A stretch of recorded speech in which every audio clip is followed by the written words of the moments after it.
Yeah, so I can't go on face. Oh, Nope, we're good. good evening, everybody, and welcome to episode 209 of Into the Outer Realms. But it's episode 37, as you can see clearly on the screen here. We're discussing transhumanism tonight. Craig, how you doing this evening? Good, good, doing really good. I see you got a new T-shirt. Yes, went to Bucky's last weekend, so yeah, so I Very cool. had to pick up a new shirt. I like Nice. the retro one instead of just the bright red.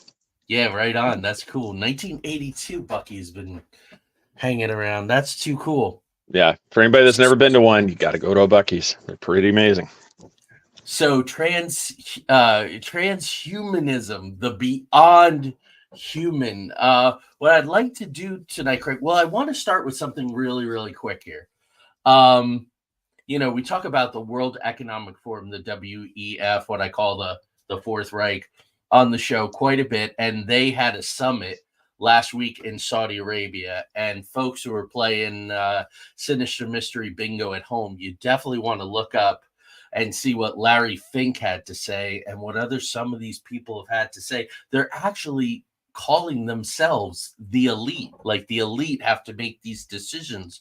And Craig, they're talking about countries that have little to no population growth will move to the next technical era with greater ease. It's very chilling stuff. It's not what tonight is about. But it's all part of this because, as you'll see, one of the key spokesmen, I think he is the key spokesman for transhumanism, Yuval Harari, is really a spokesman for the World Economic Forum. Frank Jacobs calls him the prophet of the WEF. So what I would like to accomplish tonight is kind of twofold. That's to kind of start with the roots of rational humanism and move quickly through how transhumanism went. You cannot talk about transhumanism without talking about eugenics. And I think that, this really helped. I'm glad you agree because, my Three Gothic Doctors play, which is really about eugenics and biotech gone mad and all of that kind of stuff, is being produced out in LA next year. I'm going to direct it. So we're having all these meetings, and we're really going to tackle some of this stuff from right now. But it gets complicated because you say, well, people who can't walk, or people like, I was thinking about our youngest child, Joe, who has a degenerative tissue and joint disease that the prognosis is she'll be in a wheelchair by the time she's 40. So if there was some technology, there was some wiring, there was something that would keep her out of that wheelchair, I'm not going to say that I wouldn't be for that. It's just what we have learned through time is that these things get warped. They get warped by the military. They get warped by and this, these contractors, these global elite, these BlackRock and all are running everything, man. Mm-hmm. And I just don't think that they're thinking about keeping my daughter out of a wheelchair. I don't think that's what's going on with these cats. The second thing is that this runs right straight through eugenics, and I would like to unpack that today. So I've done a couple of shows on eugenics, so I'm not going to lay on it. But the most important thing I'd like to do, Craig, maybe with the last third of the show, I really think everybody's going to have a decision to make about how far they're willing to go, how much they're going to participate in this, because it's coming. I think it'll be a good discussion too, because I'm more pro the integration, yeah. God, if I could see the words, that, basically the joining of tech, just in the positive side, I'm probably more on that side than I am, the sky, I'm the worry about what might happen, or most likely would happen. So it's definitely going to be an interesting, conversation. I look forward to it. All right. So let's just get the opening done here, and I got to catch up with the chat room is blowing up. So everybody, welcome to the show.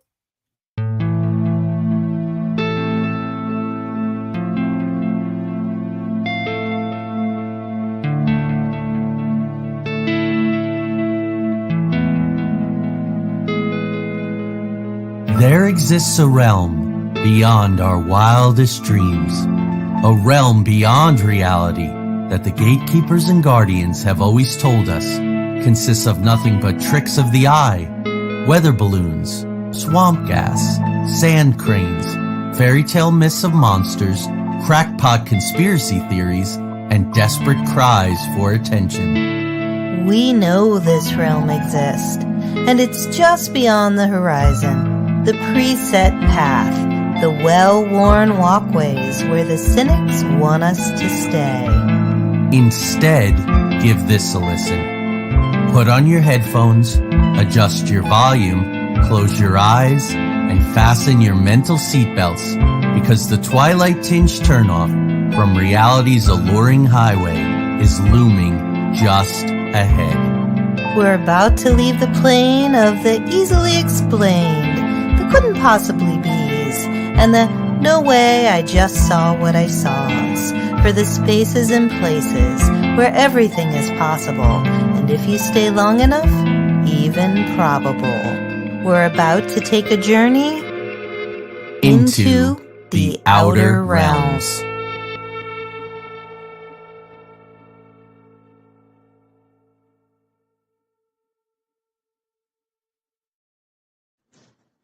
All right. Right. So, MA, I agree. I don't think that it's going to be for your average person. I think it is going to be primarily for the wealthy, primarily for the elite. But let's go through the facts and get us to a place where we can talk on a more personal level. So like I said, this all started with rational humanism, which it's kind of the child now is rebelling against the father. You'll see what I mean here. But rational humanism was informed by science. It was inspired by art, motivated by compassion. These are good things. This is a message with the World Economic Forum and these other elite players. The fact that, what do they call it? Let me see if I have it here in my notes from last time, if it made it over. There's a very effective altruism. So like we were talking about, Craig, with Agenda 30, these are all great things, right? Equality and everybody healthy and, all these things sound so great. It affirms the dignity of every human being. This is where I think transhumanism under the elite does not. And it supports maximization of individual liberty and opportunity consonant with social and planetary responsibility. I think that the Georgia Guidestones were basically rational humanism. They were a statement of rational humanism. So that was kind of okay as far as that went. From rational humanism, we get into really transhumanist thought without it being called transhumanism. And this is the early to mid 20th century, and it's heavily influenced by science fiction and philosophy. And these are two major things here. So I've talked about this in other times, other ways. But if you think about, Craig, if you think about Universal Soldiers at DARPA, you think of Starship Troopers, right? Robert Heinlein. Well, Robert Heinlein and 6 or 8 other science fiction authors were basically on retainer for the Naval Research Lab and other Department of Defense, DARPA, other places like that. They would pick their brains. They were like, hey, if you can come up with it, if you can imagine it, we believe that we can build it. Yep. So there's that science fiction and philosophy you're going to see. There's a lot going on with this, but there was just major pushback at Oxford University, which I'll also get to. So where does this transhumanism come from? It actually comes from a very familiar name, and that is Julian Huxley, the brother of Aldous Huxley, Brave New World. As a matter of fact, Aldous Huxley wrote Brave New World as a satire of real ideas that his brother Julian and a man named I had it here. Oh, JBS Haldane were playing with in the 1920s about reproductive technology, which is another segment of this kind of thing. So 1957, Julian Huxley coins this term transhumanism. He's a biologist. He's also a philosopher. And he writes this new series of essays, New Bottles for New Wine. So there you go. Like Craig has this wonderful illustration up here. We're putting new wine into new bottles, which is interesting. And we're going to improve humans through social and cultural transformation. So that's why this is a piece of this larger social credit score kind of agenda. It all fits so beautifully in place. You know what I mean? Oh, yeah. Julian, because remember last time on Agenda 30, we talked about public-private partnerships. This is where these guys, these elites, are jumping back and forth between government positions and private sector positions. We have it all the time. We see it most clearly in the United States between the Federal Reserve and the U.S. Treasury. Where people will go from one and then they will go to the other, but it's all the same policy. He was the head of UNESCO, Education, Science, and Culture for the United Nations. United Nations is a major player in all this transhumanism stuff here, and the British Humanist Association, and also the vice president of the British Eugenics Society for 7 years. And then in 1959, he became president. And who funded the British Eugenics Society? The Rockefellers. Yeah. It just, you couldn't write it. You couldn't write it. It all fits in so clearly. Should I continue? You want to? No, I was just, it's one of those things that just, I think, kind of addressing some of the comments too. It's one, even if I'm correct me if I'm messing up the wrong movie, but I think Prometheus touched on this too. And I think this is where, like, when we talk about the elites, one of the things that they're really interested in this for is because I think one of the underlying things of Prometheus is the guy was trying to, it was the huge wealthy, he was that massive money guy that was trying to find a way to survive. Yep. And I think that's what a lot of this is a lot of these ones are going to be, many movies have been done about these things where that rich, powerful guys doing all this technology, trying to extend. And that's one of these things that they're working for when it comes to like stuff for us. We're going to get kind of in a way like the hand-me-down technology. We'll get the little, the little things like the picture showing. We're going to get the little things, gets attached. It's Neuralink, Musk. Those are going to be things that are going to be readily available to us. But that's one of the things too, is just at what point do you, and we'll talk about this today, what point do we go from, what part do you sacrifice of yourself to gain what would seem to like a lot of people, like in reference to Prometheus, that piece of immortality where you actually survive. Yeah. Yeah. And that's perfect, because the next thing that I have in my notes here is the idea that there is this fear of the future agenda. Now, I was born a Luddite. I was born in the wrong century, and it's not like the fear of the future agenda has swayed me, but I see it in every single generation. I see this fear of the future agenda at work.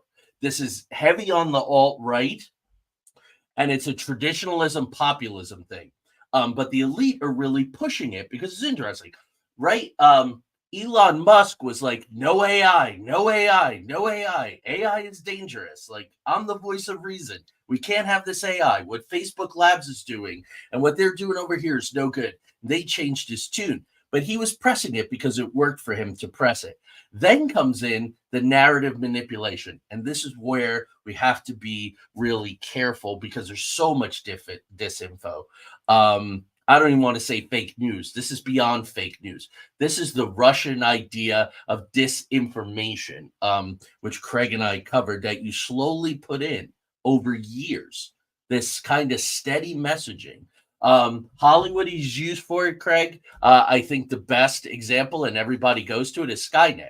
People go, holy crap, with this AI, we're going to have Skynet. And that is this fear of the future agenda. It's really fueled by these tech billionaires who are really the ones who are creating the future. So it's very disingenuous. And what happens with the fear of the future agenda is people want to put on the brakes and stop everything and stay exactly where we are, instead of finding alternate ways towards a better future.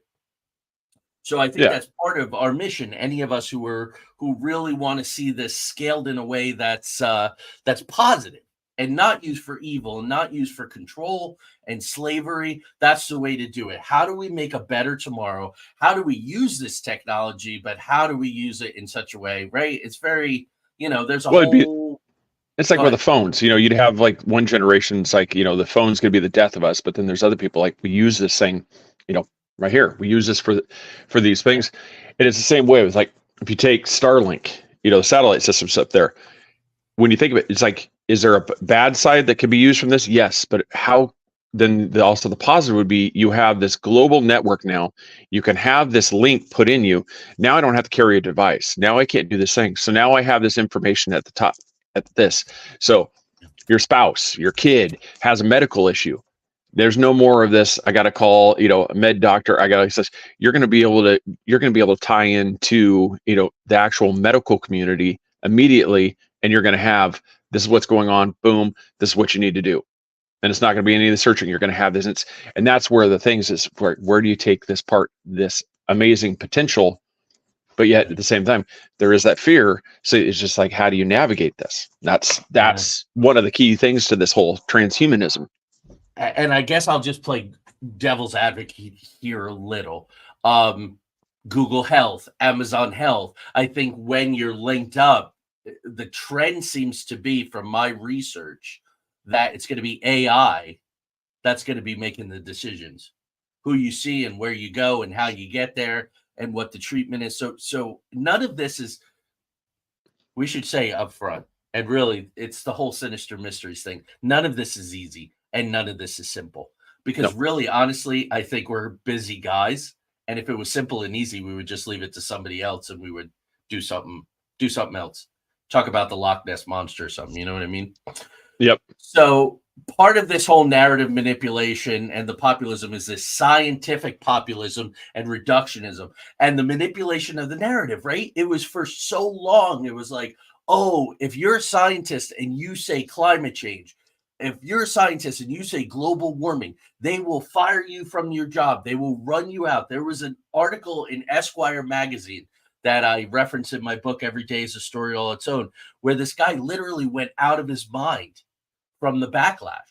But then it slowly became like, yeah, we have this thing and now we have to do all these drastic things, and we have to have Agenda 30, and we have to have electric vehicles, and we have to have this, and we have to have that, and we got to tax your carbon footprint and limit your mileage. They were trying to do that in 2016, right? 2016? Mm-hmm. No, 2020. No. 2020. Yeah. Yeah. Like right out of it though. So MA says here, we'll just pause here. Isn't it a natural fear? It absolutely is a natural fear. There's lots of unknowns, and Gene Roddenberry did get a lot right. And I mean, it's always that way with change. When the horse and buggy went the way of the car. Yeah. So like there was people that were predicting this will be the end of us. Yeah. Just, it's like the world's getting too crazy. I mean, it's everything. It's just I think you said it there. It's like, I think there's this inherent fear of the unknown, but at the same time, it's one of those, I think just like with anything, with AI, with all this stuff, it's like we say we want to have safeguards, but at the same time, I think there's just this inherent, there's comfort in what's known, and just there's this, just we're inbred as a species to distrust change because it leads you open for things. And that's kind of where, like I was saying, I'm on the side where I see and I'm excited about the stuff that's coming, the tech that's coming into thing. I'm not as apprehensive when it comes to it. So scientific populism and reductionism. So here's the continuum. If you want to go ahead and do your research. Darwinism, which has been really distorted and misinterpreted. Darwin says the word love many, many more times than he says any of the negative words. This is one of those things that was really turned around. Eugenics, of course, which we've talked about. Neoliberalism. Sounds great. It's got the word liberalism in it. Neoliberalism is basically uncontrolled markets. It's led to toxic capitalism. Then it moved on to this effective altruism, and then it will move on to transhumanism. Here's the basic bones of transhumanism. And I think, Craig, what's really important here is that I'm focusing on it through the eyes of the elite, because they're the ones who are controlling it. They're the ones who own it. They're the ones who are developing it. The CIA through InQtel is funding it. You know, the doctors at MIT that are trying to help people walk. I'm not talking about that so much. So in 2012, there came out a book called Dark Enlightenment by a guy named Nick Land, Land. And he said, and this is this transhumanist elitist thing, the only way to solve problems is to not be human.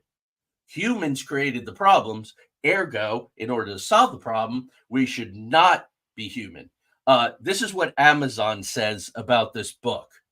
Land burns progressivism to the ground, salts the earth around its ashes, and raises an altar to anti-humanism in its place through the lens of Darwinism.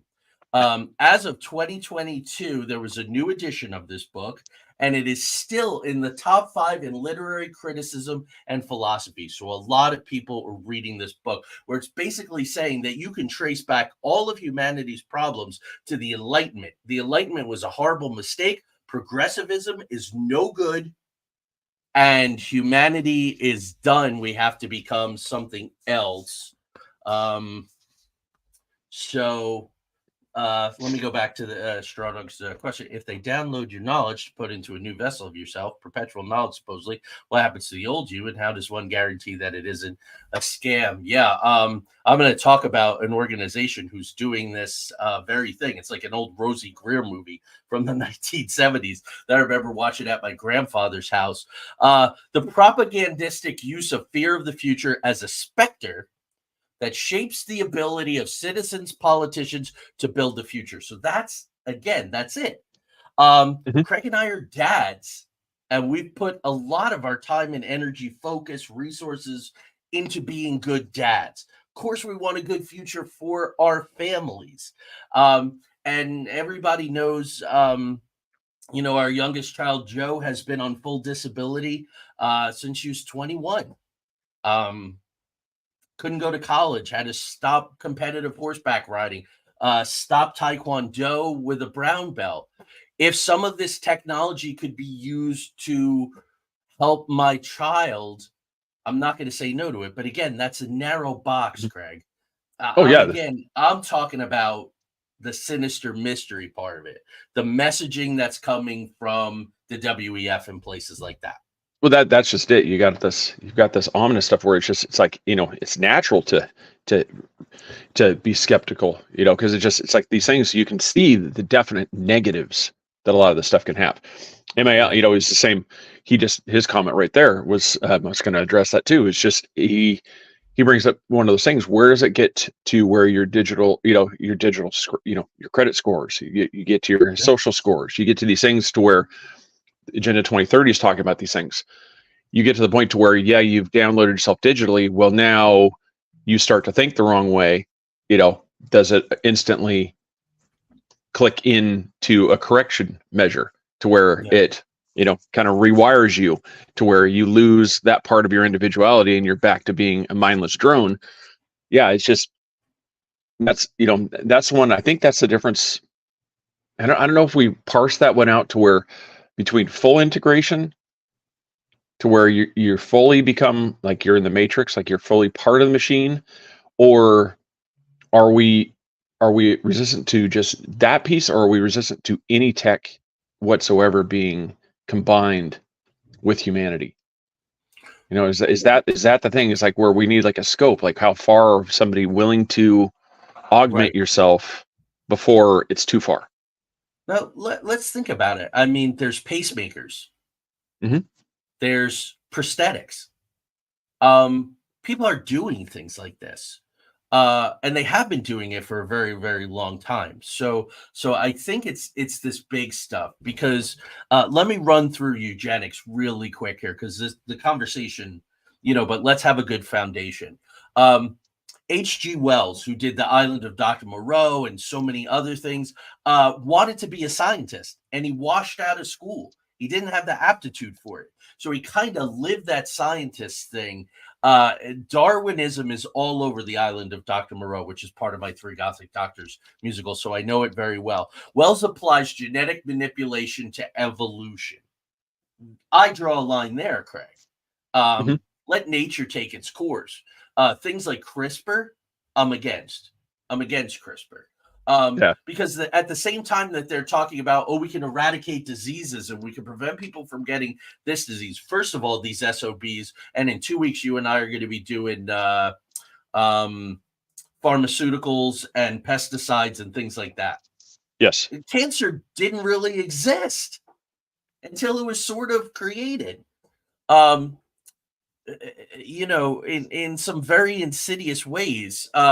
So Dr. Moreau experiments to try to link animals to superior humanity. This is also what we got to watch. It's what M.A. said early on. This isn't for everyone under the global elite. The population has to be reduced. Once we go fully automated, what the hell are we going to do with all these people? Is it going to be universal basic income? What the hell are people going to do with their lives? Some people are very happy sitting and playing video games and hanging out and watching Amazon and all that stuff. Most of us, the psychology, the science of happiness says that you need fulfilling work at good pay, and you need to be rewarded other than financially for your, so what the hell am I going to do all day? If my work is slow one day, I'm going out of my damn mind. So I don't really buy all that. Eugenics goes beyond human improvement to what constitutes humanity. And I think that's what we're getting to, Craig. What constitutes humanity? Yeah, I think, and it is, you kind of talked about it, you just brought it up there, and I was just making me think, it's like, that also could be one of the things, because we've talked about it a few times in prior shows. One of the things that they're really wanting to do too is there's that potential of using us all as basically as a computer system for mega computing. And so if you plug everybody in now in the era of quantum, calculations, now when you have potentially billions of people and your brain power is able to do like all these calculate at the same time, you basically just created this massive computing network. Yeah, it'll be like crypto mining. It'll be like crypto mining with people. Do you remember the very first time that I was on Three Beards podcast? And it was like 3.5 years ago. You contacted me and you said there's this person and they want to come on the show. And the guy came in about halfway through the show. We didn't really know who he was. And he was saying, we were talking about, injection of nanoparticles. He's like, the air is full of damn nanoparticles. You're breathing them. You're already a perfect nanoparticle receptor. Yeah, he was talking about it because through the chemtrails, that was one of the things, like they're spraying that stuff already. And they plug me in. The computer gets stupid. Everything that's being talked about in the chat room, I'm getting to, I promise. All of this is part of it. Let me see. So 1880, Robbie Grossman, German zoologist and medical professor, said this: the Darwinian worldview must look upon the present sentimental conception of the value of the life of a human individual as an overestimate completely hindering the progress of humanity. That's 1880. 1980, they were talking seriously about this stuff, as someone in the chat room said, but in that overestimate completely hindering the process of humanity. That is eugenics in a nutshell. Get the waste product out of the gene pool. And I think the elite, because of the Boston Brahmins, that was very prevalent through eugenics. Guys like Woodrow Wilson, one of your favorite people, Craig, signed a lot of this eugenic sterilization stuff. They really feel like they're part of these elite bloodlines. That's, we should do that someday. I know it's very David Icke, but the whole idea of the reptilian elite bloodlines, the Brahmas and all that. We definitely could. Wells says this: humanity improves only by giving power to self-selected caste of enlightened technicians governed by science. That's who these guys say they are. They say that they're a self-selected caste of enlightened technicians governed by science. So Wells is 150 years ago and it's all beginning to come true. So then we get into, like someone in the chat room said, transhumanism, which really begins to gain popularity in the 80s and 90s. Makes sense. Computing is taken over. Cell phones start to, we just start to see that just a little. The mobile phones, desktop computers, all this stuff is really starting to happen. Largely, though, through the work of philosophers and futurists. So there's philosophers again. I have nothing against philosophers. I study philosophy. On some level, I'm a philosopher. But again, it's this segment of the philosophers who say the Enlightenment was a joke, progressivism is wrong, and in order to save the mess that we've created, we can't be human. We have to go beyond human. And they're not talking about 8 billion people taking the journey. This will fire some people up, but when I was in college, philosophy, I've always looked at philosophy was an easy A because there's no right or wrong answer. Yeah. That was one of the easiest things because a lot of people, if you can defend your position, I go, you're not wrong. That's the whole point of philosophy. It's your outlook. Philosophy is really is one of those things. It's basically it's a quantum, form of, thinking, just because there's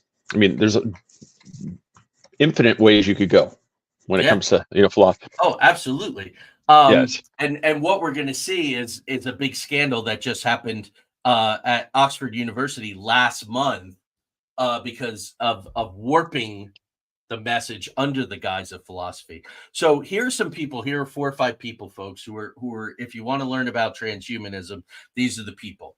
So there's a man named FM Esfandiari who goes by FM 2030. Craig, it's interesting. He says the name 2030 reflects my conviction that the years around 2030 will be a magical time. In 2030, we will be ageless and everyone will have an excellent chance to live forever.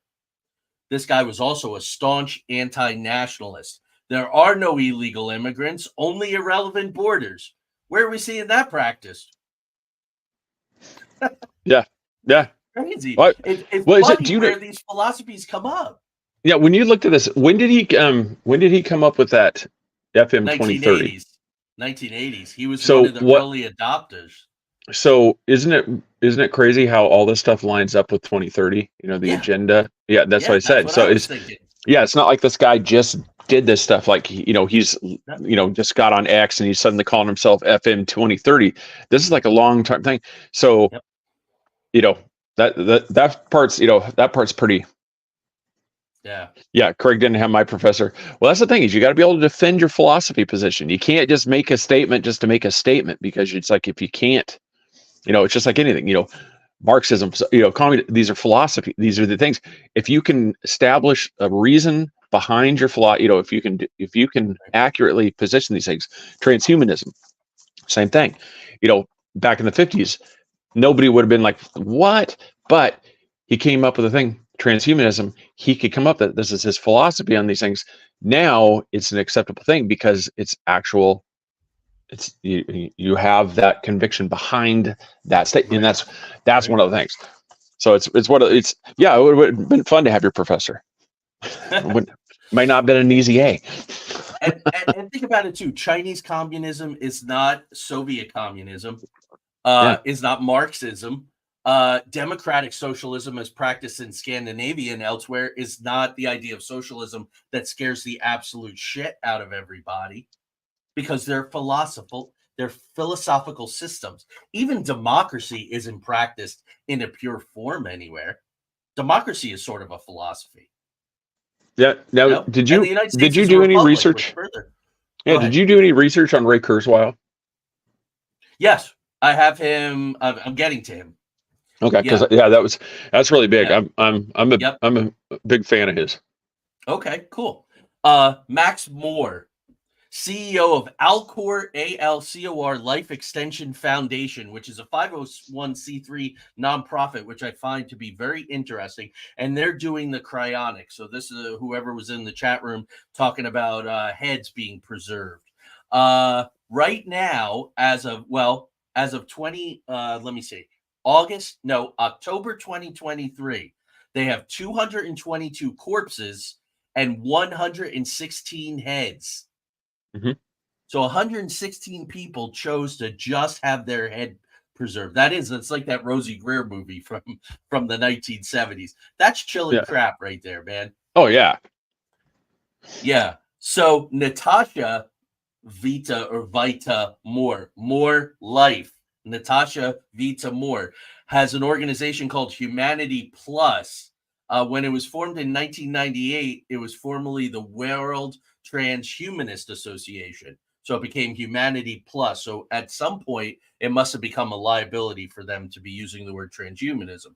This is the ethical, responsible use of technology for human enhancement. It's also in Scottsdale, Arizona, same as Alcor. So Silicon Valley is for certain things, and Scottsdale, Arizona seems to be the cryogenic transhumanism capital of the United States. So, Craig, do you want to talk about Singularity University and Ray Kurzweil?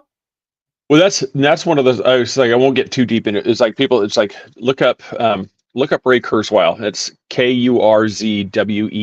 Is how you say his last name. It's Ray Kurzweil. I'll pop that in here. Yeah, he's the singularity, for basically the layman's terms, just the rough thing. It's the point to where the line is completely blurred between technology and humanity. It's like it's like a full integration of society, and people could see it. It's like we are fast approaching the singularity. I mean, as people have noticed, like in the last few years, things are speeding up. It's like technology is exploding. I mean, I've looked at it. I mean, all you have to do is a simple search up. It's like most people have iPhones, and they think it's like been a long time. We're going on. It hasn't even been 20 years since the first iPhone came out. And that was that original thing. It's just, and you can see how far technology has come now. It's like everybody has, right here, mobile studio right in front, has technology. And he came up with a lesson like I have a quote from him, and I'll read it here. It's like, he says, I realize that most inventions fail, not because the R&D department can't get them to work, but it's because the timing is wrong. Not all of the enabling factors are at play where they are needed. Inventing is like surfing. You have to anticipate and catch the wave at just the right moment. And Jobs caught it at the right moment. The Apple device, stuff I hear. Kurzweil was, I believe, he worked at Google, and he was one of the ones that was working with them with their AI program. And that's been one of his things. I mean, he has, in 1990, he came out with the Age of Intelligent Machines. So he's been talking. He's a futurist. He's been talking about this stuff.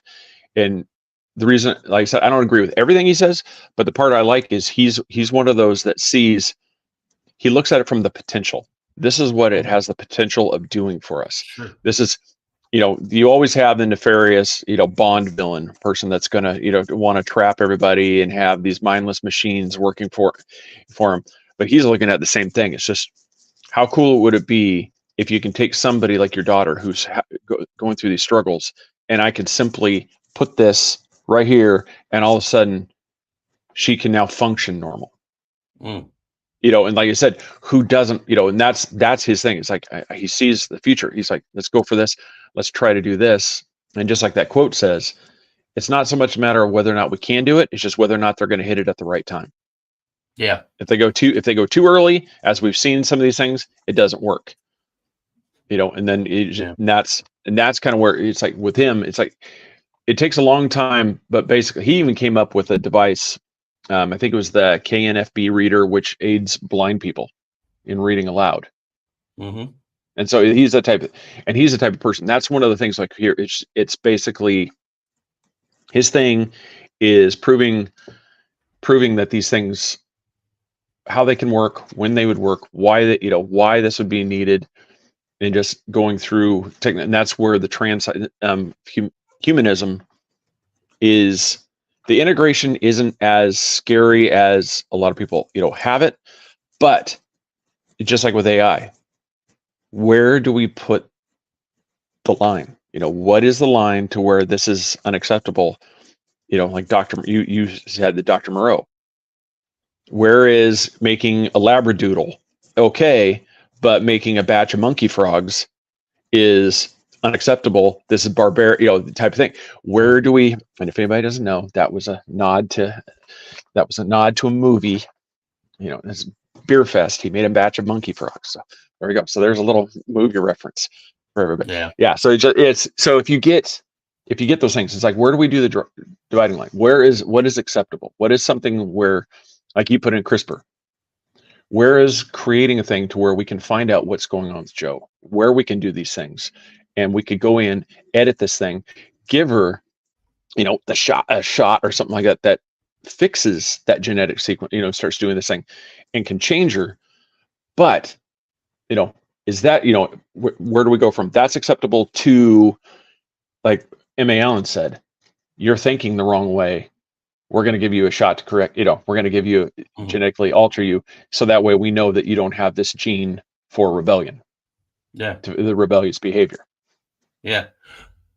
Well, keep in mind, talking about a shot that's going to do other things, Bill Gates, who's right at the forefront of all this kind of stuff, there is film out there of him doing a presentation for the CIA about developing a vaccine to cure fundamentalist Islam. Yep. Yeah. Right.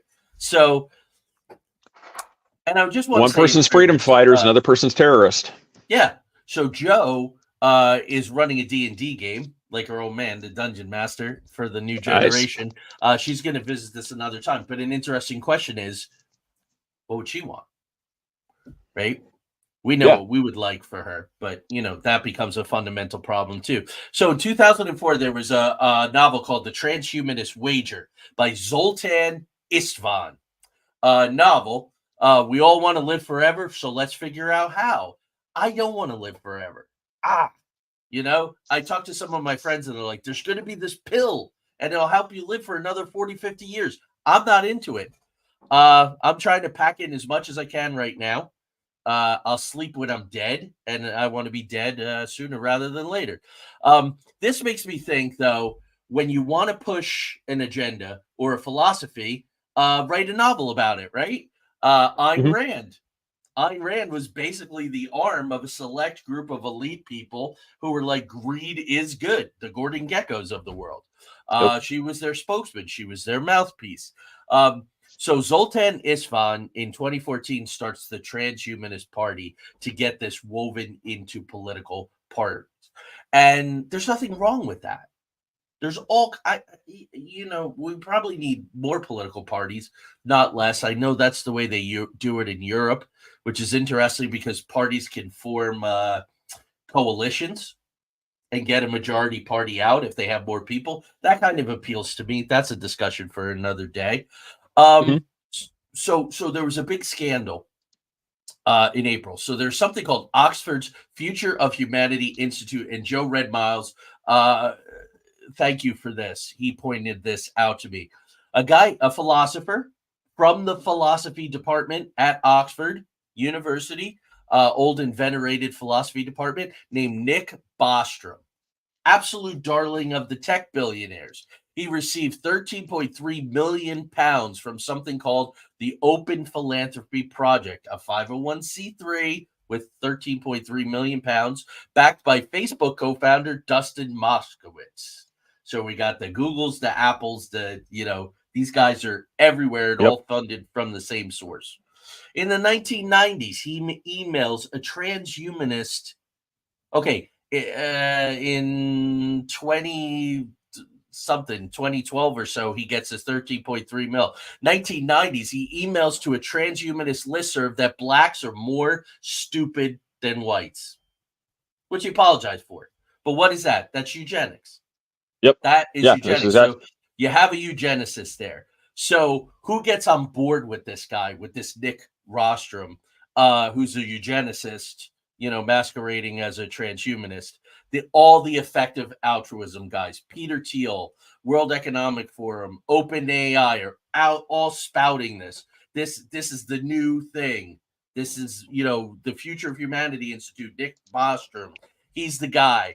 And all these groups, folks, are passing money around, grant to grant to grant to grant. It's a weird kind of money laundering. They're just giving each other money, which is mostly manufactured. Anyway, so what happened? in April of 2024, so just last month, it was shut down. It was shut down completely because the philosophy department at Oxford University said this is eugenics on steroids. So some people are saying it, Craig. At least some people are saying it. Oh, yeah, you know. this it's scary. It's because it's just one of those. I'm just that because I always do movie references. I mean, like a lot of people like Living Forever. I mean, a lot of people don't realize Return of the Jedi when this Jabba's palace, those spiders, those are monks. Yeah. They integrated themselves with technology and that little, that liquid and stuff. That was their brain, And so here's George Lucas coming up with that in the 80s. Like I said, this is long standing. I said for people to think this is not a new thing. This has been a long standing, where science fiction is becoming science fact. Yeah. And really, like MA says, I've read all Anne Rice's Vampire Chronicles, and that really was the thing where I was like, as much as I would love to read every book and watch every movie and see every city, and immortality, I think, is a freaking drag. And you're watching all these big changes, and so great point. That's one that I reference. So we've talked about Yuval Harari a lot. And somebody said that could humans be hacked? Well, Yuval Harari says that humans are hackable animals. Homo Deus. You don't need God. You don't need religion. Excuse me. So this is taking dark enlightenment and going, part of the enlightenment was this whole religious influence. We got to scratch that too. When humans become these cyborgian, and Craig, you want to talk about pop culture, film, and TV references, and someone mentioned Gene Roddenberry, the Borg, right? At what point are we no longer differentiated? We hook into the machine. You got social credit scores, so people are going to behave themselves more and more. I always talk about this because it really bothers me. My YouTube channel has these context things that come up. I had Bruce Rapawano. This guy has like 3 different medical degrees and a law degree. He's a lifelong experiencer. And they put up context, Wikipedia's definition of alien abduction. Wikipedia is famous for being cynicism. Yeah. You go on Wikipedia and every alien abduction and encounter is BS. And they talk about Philip Klass and they talk about all the cynic organizations. So that's what's happening. There are already ways that they're subtly controlling us by controlling our audience or potential audience. You've talked about it with Three Beards and what your process and all. We've stagnated our growth because they're basically telling people, don't trust these guys. Like, if you can find us, you know what I mean? So it's just and I said Wikipedia is notorious. I've always said it's a great platform to start your research off of. It kind of gives you an ideas, but don't use that as your primary source ever. No, and it shouldn't be putting a context for a guy like Bruce Rapawano with a neuroscience degree and pharmacology neuroscience degree, and sad. It's really sad. So, of course, I talk about this book all the time, but guys, definitely check out The Age of AI and Our Human Future by Henry Kissinger and former Google CEO Eric Schmidt. AI will see unseen aspects of reality. Humans should be cognitively detuned and let AI make all the decisions. AI will control the decision space, and regulation will be through the UN. Remember that Julian Huxley was the head of Education, Science, and Culture, a eugenicist, president of the Eugenicist Society, was the head of UNESCO. So the UN has always been a little sketchy. They're pretty fully co-opted now, like the World Health Organization. The United States is fighting back against that treaty, Craig, which is good. Yeah, which in a way is kind of a surprise, but hey, that's for a whole nother show. I think what they need to, I think they're going to find a way, like with the, the members of Congress that said no central bank digital currency. Yeah. And the bank said, we weren't going to do that anyway. We're all going to have our own. I mean, it's amazing. Have you seen all the credit card companies now are going to this pay over time thing and all? It's Yeah. all training. It's all hamster wheel. It's all, Yep. this is how we do now. This is how we do. Oh, we don't want to be bad guys. So if you, I got an offer. I had a card with like $400 something on it. I had to buy an airplane ticket for a presentation I'm doing in June.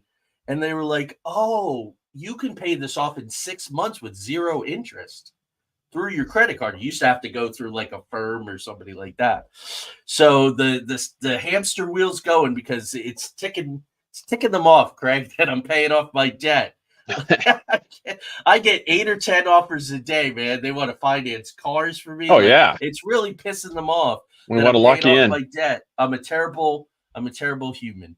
So, and this is what Kissinger, this comes right from Kissinger and CEO of Google, Eric Schmidt, that there will be a 2-tier society.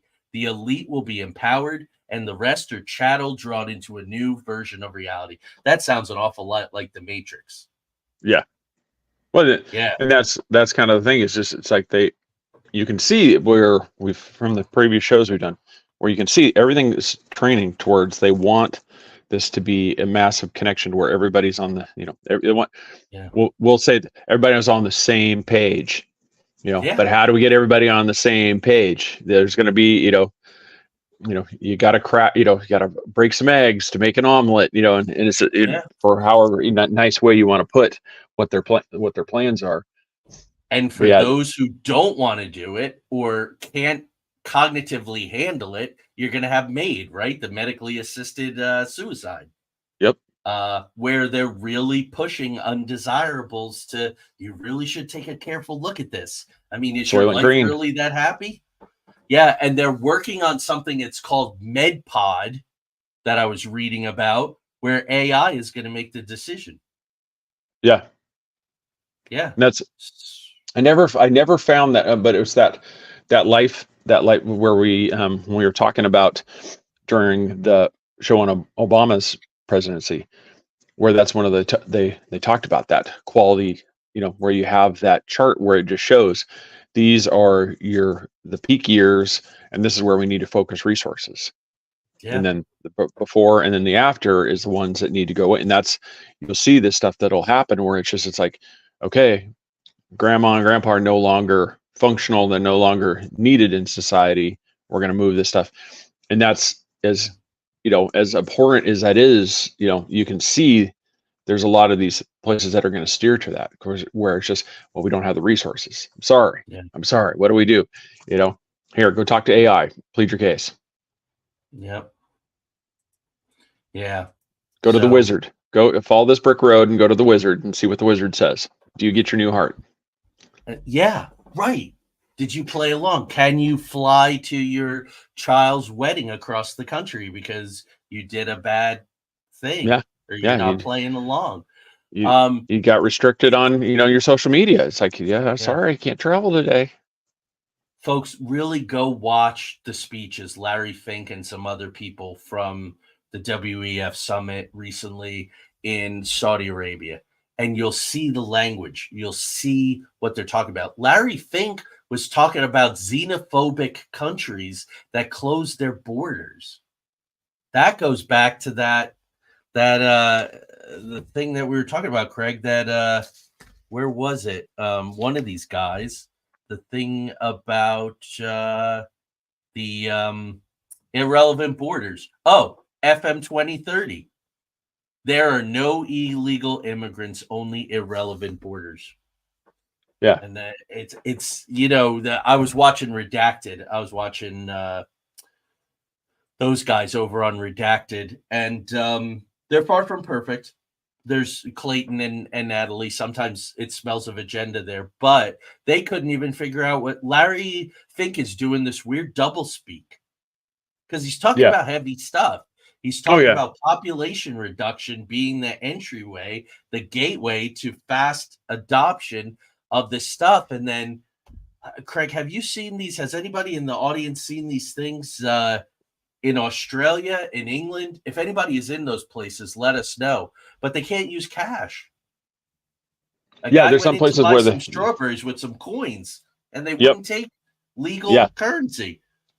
Well, during the C19 time, remember Yeah, when they wouldn't take money because it was that yeah, was a test run. yeah. And if you watch those speeches from Saudi Arabia, from the WEF, one of the guys says that was very useful for us to get people, like they're almost admitting it, Mhm. right? It's Rahm Emanuel. Don't let a good crisis go to waste. And I was saying, Craig, I was saying that from the very start. I was like, I'm still not convinced. I am convinced that it was created in a lab. I don't even know if I'm allowed to say that. I do believe that it was created in a lab. I don't believe that it was let out on purpose. Although Fauci called the shot weird just prior to Trump getting elected. So it's a little bizarre. Yeah, But I don't. that's a whole other show. We don't Yeah. want to get too side rolled, but no, No. I think they actually did. I'm trying to remember where it was, but they actually came. I want to that Jonathan Stewart even came out and said it's like that was his big thing. Like people like started freaking out when he said no. It's literally it's named after the location it came from. The Yeah. Wuhan in a laboratory. Like I said, Yeah. this is where they gain of functioned this thing. What the thing is, we don't know how it got out, but we know that this is where it was researched. Was this area? That's why it was, named off. This thing. That's not a secret. It's No. just whether or But not it was and whether it was I just some don't believe animal that it or was. intentional. Yeah, I just don't believe that it was. I believe that it was a mistake, but they had everything in place. Yep. Now they're talking about disease X, which is going to be 20 times more lethal. We have no idea what disease X is, but it's going to be 20 times more lethal. So, when you have, I remember 2005 watching people like John Bolton, who was ambassador to the United Nations at the time, and people like Dick Cheney. And they started saying the things that were never said. So there Yeah. became this change as the Bush chapter 2, but really you're going all the way back to Nixon and probably before Nixon, guys like Rumsfeld, Cheney, Ashcroft. These guys had been around for a really, really long time, right? And they came in and they were basically running the company, right? One author calls them the Vulcans, Rise of the Vulcans. Yeah. And Cheney was at not Blackwater. What's the big military defense contractor? Halliburton. Halliburton, right. Mm-hmm. He was at Halliburton, and then what's his name was over at Monsanto, going all the way back to the roots of semen and Siemens, rather, the seed of semen.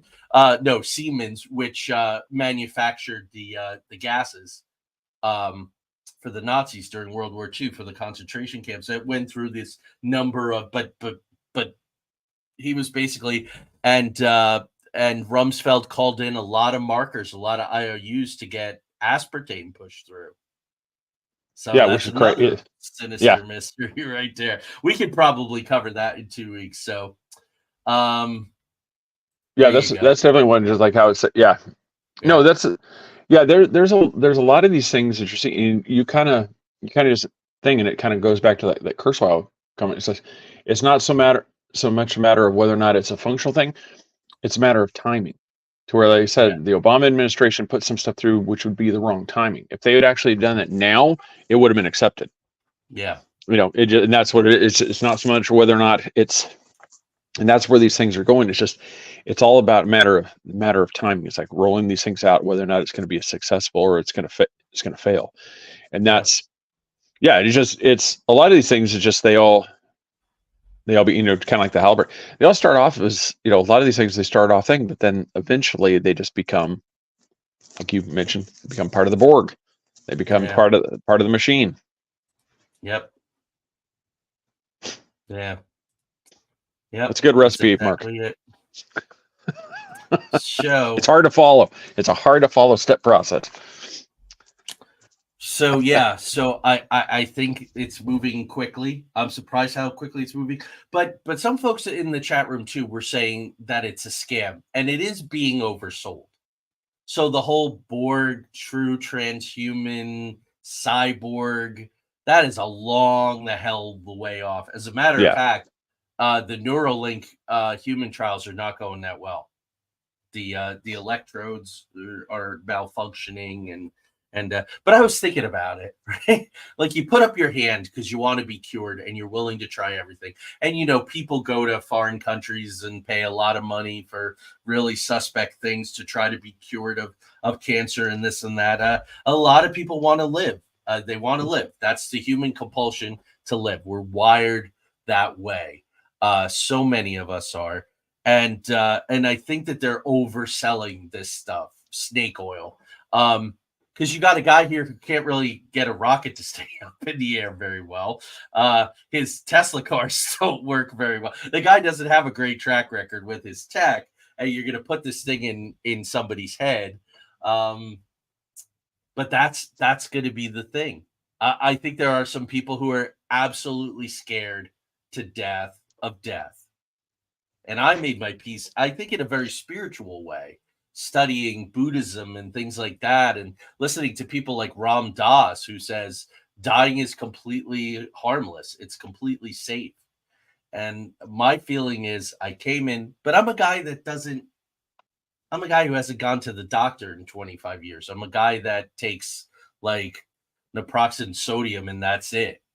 Like, when I got really, really sick, I had all these radio interviews and all. So I took some like cold medicines, and I just didn't feel like me. I just felt like my energy field was all out of whack and all. You have to be really careful with this stuff. This is me. This is my own decision. I'm not telling anybody else what to do. Nobody else what to do. Not my kids, nobody. But for me, the way it's going and what I know, I'm not a fan, because I just think that power corrupts, and absolute power corrupts absolutely. And you listen to these people. You listen to Bill Gates. You listen to Yuval Harari. It's their words, not our words. Like, I don't think we're reading into, you know what I mean? Yeah, no, I don't feel like we're reading into their message. And I think before we, wrap it up too, is, want to touch back on what you said about, I think ultimately, in a way, it's, the debate, assisted suicide, you have all these debates on these things. I think this comes down to two. One of those things is whether or not, as a society, we have the right to tell somebody whether or not they can. Yeah. Or can't. And that's one of those things where it's like, even as scary as it is, it's like the Neuralink. Somebody had to be the first person to get a pacemaker and try it. I'm sure it didn't work like it was supposed to. This Neuralink thing, you're gonna have the trial and error. Eventually, they're gonna hit on it. But it's at one point, it's like, as a society, who do we have the right to tell that person, no, you can't augment yourself with this device, because we see the potential threat, but the same thing. It's like, you can also see like, back to this as a suicide, you can see the people that they need counseling more than just the opportunity to off themselves. And so that's where it's that whether you want to do slippery slope, or just however you want to phrase it. It's just, that's the danger between either just all out restriction, all out free for all, because then you're going to have, like you said, you're going to have the scammers. You're going to have like that company out of California, I can never remember the name, where she came up with that, she supposedly came up with that way of testing your blood to be able to do, and so she scammed people out of, I think I'm gonna say it was billions. So They reduced her sentence. They way reduced her sentence. Yeah, I know. That's so. It's one of those things. It's like, how do you safeguard against those people? But at the same time, you have somebody, whether or not you believe it's going to work, like Neuralink, Musk coming up with whether or not he might actually have something there, and that's one of there you go, Theranos. Yep. Yeah, it's just, and that's what I think, that's one of the biggest things. This transhumanism is just where there's great potential, but there's also, there's great risk. Yeah. And it's like, where as a society are we willing to draw a line? Yeah. And I just don't think we've put power in the right hands. And it always works that way. The people who are going to step up and take power are not the people who are the best to to have that power. So anyway, in 2 weeks we're going to do basically pesticides, pharmacide, and now we'll come up with a good title for it, but that's what we're going to cover. Yes. Some of the things I'd like to look at aspartame. It's very interesting. Certainly Roundup. I definitely want to touch Craig on, I do believe Monsanto was Roundup, right? Mm-hmm. And Yeah, Monsanto was supposedly divested and all this kind of stuff, but they're alive and well. But they created this thing that created this cancer, and then they bought the pharmaceutical company that was treating the cancer.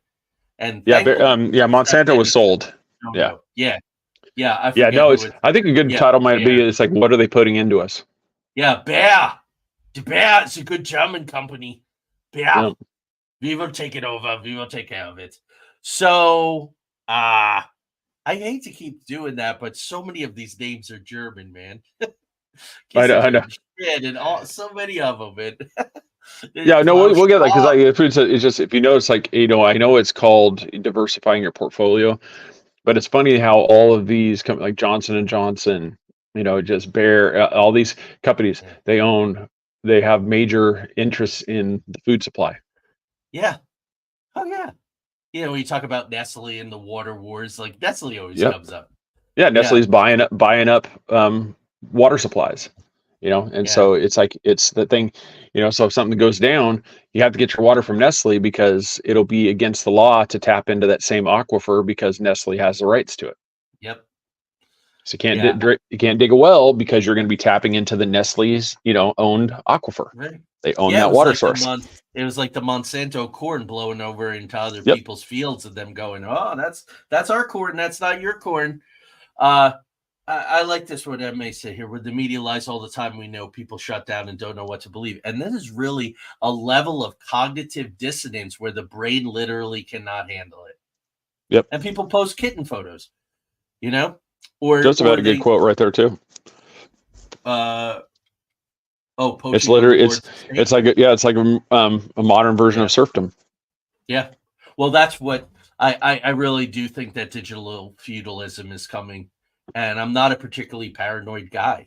I put decades of research into following all of this, and this is what we do on this show. Seems like that's where we're headed.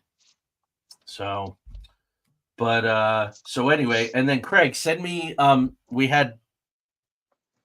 you had a list of other topics, those guys that went missing from, I think, the University of Wisconsin. Where we need new topics for our. Yeah, I got to figure out where I put those. Yeah. They were part of a thread, but So anyway, thank you all for being with us, for contributing. We're all on this journey together. Like, right, the roller coaster's moving. You can watch the show 10 p.m.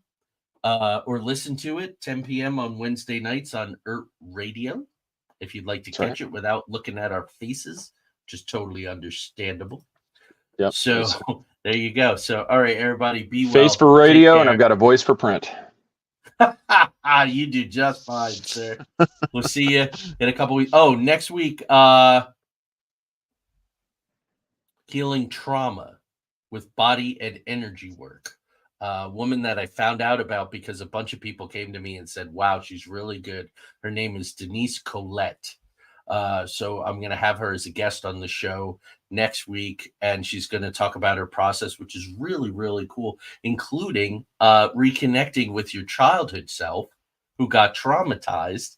And a way to honor them is to eat the foods that they used to like, and these cravings come up for people. It's very interesting. So see you next week. Take care, everyone. Bye-bye.